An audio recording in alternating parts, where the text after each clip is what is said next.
Hi hello അസ്സലാമു അലൈക്കും. എന്തൊക്കെ എല്ലാവരും വിശേഷങ്ങൾ? പിന്നെ ഇന്നത്തെ വിശേഷങ്ങൾ എന്താണെന്ന് വെച്ചാൽ എൻ്റെ അനിയൻ്റെ അടുത്തേക്ക് ഒരാൾ പോകുന്നുണ്ടായിരുന്നു കേട്ടോ. എൻ്റെ അടുത്തുനിന്ന് വന്നതാണ്. അപ്പോൾ ആ ആൾ നാളെ കാലത്ത് പോവാട്ടോ. അപ്പോൾ എനിക്ക് കുറച്ച് സാധനങ്ങളൊക്കെ വേണമെന്ന് പറഞ്ഞിട്ട് ബോട്ടി വേണമെന്നൊക്കെ പറഞ്ഞിട്ടുണ്ടായിരുന്നു. അപ്പോൾ ബോട്ടി കൊടുന്നിട്ടുണ്ട്. പിന്നെ അതുപോലെ ബീഫുണ്ട്, പിന്നെ നാടൻ കോഴി ഉണ്ട്, പിന്നെ കുറച്ച് പത്തിരി ഉണ്ടാക്കണം, ഉണ്ണിയപ്പം ഉണ്ടാക്കണം. അപ്പം ഞാൻ ആദ്യം തന്നെ ബോട്ടി ഇതുപോലെ മുറിച്ചെടുക്കാം കേട്ടോ. ബോട്ടി നമ്മൾ കട്ട് ചെയ്യുമ്പോൾ ചെറുതാക്കി കട്ട് ചെയ്യണം, എന്നാലേ അതിൻ്റെ ടേസ്റ്റ് കിട്ടുള്ളൂ.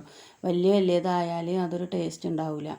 അപ്പോൾ അത് ചെറുതാക്കി ഇങ്ങനെ കട്ട് ചെയ്തെടുക്കണം. അപ്പോൾ അതാ ഞാൻ കട്ട് ചെയ്തെടുത്തിട്ടുണ്ട്. അപ്പോഴേക്കും ഉമ്മ ഉണ്ണിയപ്പത്തിന് വേണ്ടിയിട്ട് തേങ്ങ നെയ്യിലിങ്ങനെ വറുത്തെടുക്കുകയാണ് കേട്ടോ. അപ്പോൾ തീ പിടിപ്പിച്ച് കഴിഞ്ഞപ്പോൾ ഉരുളി ചൂടായി കിടക്കല്ലേ, അപ്പോൾ അതിലുമ്മ തേങ്ങ വറുത്തെടുക്കുകയാണ്.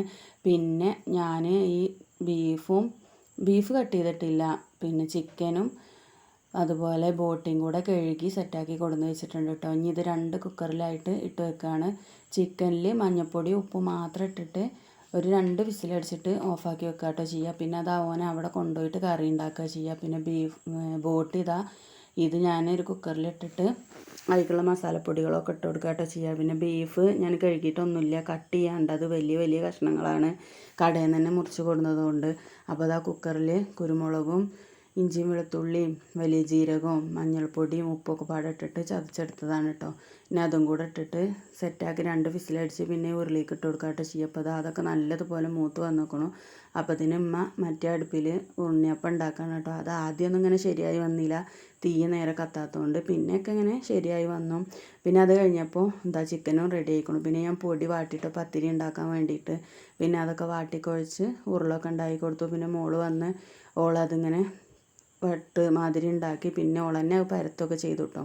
പിന്നെ ഓൾ പരത്തി തന്നു. ഞാൻ പിന്നെ അതങ്ങനെ ചുട്ടെടുക്കുകയും ചെയ്തു. പിന്നെ അപ്പോഴേക്കും ഞാൻ ബോട്ടി വാങ്ങിയ കുക്കറിൽ തന്നെ ബീഫും കട്ട് ചെയ്തിട്ട് അതിൽ വെച്ചിട്ടുണ്ടായിരുന്നു കേട്ടോ. പിന്നെ അത് വാങ്ങിയപ്പോൾ ആ ചട്ടിയിൽ ബീഫ് ഇട്ട് കൊടുത്തിട്ട് ബീഫും റെഡിയാക്കി എടുത്തിട്ടുണ്ട്. അപ്പോൾ ഇപ്പോൾ എല്ലാതും റെഡിയായി കിട്ടിയിട്ടുണ്ട് കേട്ടോ. അത് ബീഫാണ്, പിന്നെ ഇത് ചിക്കനാണ്, പിന്നെ ഇത് പത്തിരി, പിന്നെ ഇത് ബോട്ടിയും. പിന്നെ ഈ ചിക്കനിക്ക് അവനക്ക് അരക്കാൻ വേണ്ടിയിട്ട് തേങ്ങ ചിരവിയിട്ട് വറുത്ത് വെച്ചിട്ടുണ്ട് കേട്ടോ. അതും കൂടെ കൊടുത്തേക്കണം. പിന്നെ അവിടെ ചെന്നിട്ട് അവനക്കത് കറിക്ക് അരക്കും ചെയ്യാമല്ലോ വിചാരിച്ചിട്ട് അതും കൂടെ വെക്കണുണ്ട്. അപ്പോൾ ഇതിപ്പോൾ എല്ലാം ശരിയായിട്ടുണ്ട്. എല്ലാം ശരിയാക്കി വെച്ച് പിന്നെ ഞങ്ങൾ കുളിക്കാനും നിസ്കരിക്കാനും ഭക്ഷണം കഴിക്കാനൊക്കെ പോയി. അതൊക്കെ കഴിഞ്ഞ് വന്നിട്ടാണ് പിന്നെ പാക്ക് ചെയ്യുന്നത് കേട്ടോ. പാക്ക് ചെയ്യണത് ഞങ്ങളൊരു 6 മണി 6:15 ടൈമിനാണ്. അപ്പോൾ വൈകുന്നേരം അവൻ വരുള്ളൂ എന്ന് പറഞ്ഞിട്ടുണ്ടായിരുന്നു. അപ്പോൾ ഞങ്ങളിപ്പോൾ ഒരു 6 മണിയൊക്കെ ആയപ്പോൾ വന്നിട്ട് പിന്നെ ഞങ്ങളിത് പാക്ക് ചെയ്യുകയാണ് കേട്ടോ. അപ്പോൾ പത്തിരിയൊക്കെ ഇങ്ങനെ ഓരോന്ന് ചൂടാറി കഴിഞ്ഞ് കഴിഞ്ഞാൽ പിന്നെ കേടൊന്നും വരില്ല. നമ്മൾ നല്ല ചൂടാറിയിട്ട് വേണം പാക്ക് ചെയ്യണമെന്നുണ്ടെങ്കിൽ. പത്തിരി ഇങ്ങനെ പാക്ക് ചെയ്തുകൊണ്ടിരിക്കുകയാണ്. പിന്നെ അത് കഴിഞ്ഞിട്ട് ബോട്ടി പാക്ക് ചെയ്തു. പിന്നെ അതേപോലെ ചിക്കനും എല്ലാതും ഇങ്ങനെ പാക്ക് ചെയ്തിട്ട് നമ്മൾ ഒരു കവറിൽ പത്തിരിയൊക്കെ ഒരു കവറിൽ ഇടണുള്ളൂ, പത്തിരി ഉണ്ണിയപ്പമൊക്കെ ഒരു കവറിൽ ഇടണുള്ളൂ. പിന്നെ ചിക്കനും ബീഫും ബോട്ടിയൊക്കെ ഈ 2 കവറിലിട്ടിട്ട് ഒട്ടിക്കണം കേട്ടോ. അല്ലാന്നുണ്ടെങ്കിൽ ചെറുതായിട്ട് നീരൊക്കെ ഉണ്ടെന്നുണ്ടെങ്കിൽ ബുദ്ധിമുട്ടല്ലേ കൊണ്ടുപോകുന്ന ആൾക്കാർ. നമ്മൾ വീട്ടിൽ നിന്നൊന്നുമല്ലല്ലോ കൊണ്ടുപോകണത്. അപ്പം ഇനി അവനോട് ഞങ്ങൾ പറഞ്ഞിട്ടുണ്ട് ഈ ബീഫും പിന്നെ ചിക്കനും ഈ ബോട്ടിയൊക്കെ പിന്നെ ഫ്രീസറിൽ വെച്ചോളം കൊണ്ടു, ഇനി പോകുമ്പോൾ എടുത്തിട്ട് പെട്ടിയിൽ വെച്ചാൽ മതി എന്നൊക്കെ പറഞ്ഞിട്ടുണ്ടായിരുന്നു. അല്ലാന്നുണ്ടെങ്കിൽ പിന്നെ നമ്മളിപ്പോൾ തന്നെ കൊണ്ടുവച്ചോ, കാലത്താണ് പോണത്. അപ്പോൾ ഇപ്പം തന്നെ കൊണ്ടുപോയി വെച്ചാൽ പുറത്ത് വെച്ചാൽ ഇനി കേടുവരുമോ എന്തൊന്നും അറിയില്ലല്ലോ. ബീഫും ബോട്ടിയൊന്നും എന്തായാലും കേടുവരുന്നുണ്ടാവില്ല. ചിക്കൻ നമ്മൾ നല്ലതുപോലെ മസാല ഒന്നും ഇട്ട് റെഡിയാക്കിയിട്ടില്ലല്ലോ, ഇങ്ങനെ ഒന്ന് വേവിച്ചെടുത്തിട്ടുള്ളല്ലോ. അപ്പോൾ അതൊക്കെ കവറിലാക്കുകയാണ് കേട്ടോ. പിന്നെ നമ്മൾ ഉണ്ണിയപ്പം ഇങ്ങനെ 2 കവറിലാക്കിയിട്ടുണ്ട്. എന്നിട്ട് അങ്ങനെ 2 കവറിൽ ഉണ്ണിയപ്പം ആക്കിയിട്ടുണ്ട് കേട്ടോ. നമ്മളിങ്ങനെ അവരെ അടുത്ത് നിന്ന് ഇങ്ങോട്ട് ആരെങ്കിലും വരികയാണെന്ന് പറയുമ്പോൾ നമുക്ക് എന്തെങ്കിലും സാധനങ്ങളൊക്കെ കൊടുത്തയക്കുമ്പോൾ നമുക്കൊരു സന്തോഷമാണല്ലോ. അപ്പോൾ അവരുടെ റൂമൊക്കെ ഇങ്ങനെ ചെല്ലുമ്പോൾ നമ്മളും കുറച്ച് സാധനങ്ങളൊക്കെ കൊടുത്തയക്കുമ്പോൾ അവർക്കും നല്ല സന്തോഷക്കാരം. അപ്പോൾ അങ്ങനെ അവനോട് എന്താ വേണ്ടത് ചോദിച്ചപ്പോൾ പറഞ്ഞാൽ അപ്പോൾ അവൻ്റെ കൂട്ടുകാരനാണ്, അവനെ ഒന്നും കൊണ്ടുപോകണില്ല, അപ്പോൾ എന്ത് വേണമെങ്കിലും ഉണ്ടാക്കിക്കോളി എന്നൊക്കെ പറഞ്ഞു.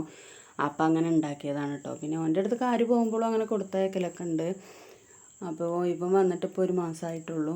അപ്പോൾ ഞങ്ങളങ്ങനെ കൊടുത്തയക്കാൻ വേണ്ടിയിട്ട് ഉണ്ടാക്കിയതാണ്. തേങ്ങ നല്ലതുപോലെ വറുത്തെടുത്തിട്ടുണ്ട് കേട്ടോ. ഇനി ഇത് കൊണ്ടുപോയിട്ട് അവനക്ക് ഉള്ളിയും തക്കാളിയൊക്കെ ഇട്ട് മസാലപ്പൊടികളൊക്കെ ഇട്ടിട്ട് ചിക്കൻ ഒന്ന് കുക്കറിൽ ഒരു വിസിലും കൂടെ അടിച്ചിട്ട് പിന്നെ ഈ തേങ്ങ അരച്ചയക്കണം ഒഴിച്ചു കൊടുത്താലും അവനക്ക് കറി റെഡിയായല്ലോ.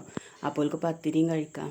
പിന്നെ ഉണ്ണിയപ്പമൊക്കെ ഞാനൊരു മുറത്തേക്ക് കൊട്ടി വെച്ചിട്ട് അതിൽ നിന്ന് നല്ലത് നോക്കി ആദ്യം ഉണ്ടാക്കിയതൊക്കെ ഇങ്ങനെ കേട് വന്നിരുന്നു. അപ്പോൾ നല്ലത് നോക്കിയിട്ട് ഇങ്ങനെ പാക്ക് ചെയ്താൽ അപ്പോൾ 2 പാക്ക് ഉണ്ട്. അപ്പോൾ എല്ലാ സാധനങ്ങളും കൂടി ഇങ്ങനെ സെറ്റാക്കി വെച്ചിട്ടുണ്ട് കേട്ടോ. ഇനി ബീഫും ചിക്കനൊക്കെ കൂടെ ഒന്നിച്ച് കെട്ടിയിട്ട് ഒരു കവറിലിട്ടിട്ട് കെട്ടാൻ വിചാരിച്ചു. എന്നാൽ എനിക്ക് ആ പൊതി അങ്ങനെ എടുത്തിട്ട് ഫ്രിഡ്ജിൽ വെക്കാമല്ലോ. അപ്പോൾ ഇതാണ് കേട്ടോ ഫൈനലി ഇങ്ങനെയാണ് ആയത്. അപ്പോൾ എല്ലാവരും എൻ്റെ വീഡിയോ ഷെയർ ചെയ്യും കമൻറ്റ് ചെയ്യും ചെയ്യണം കേട്ടോ.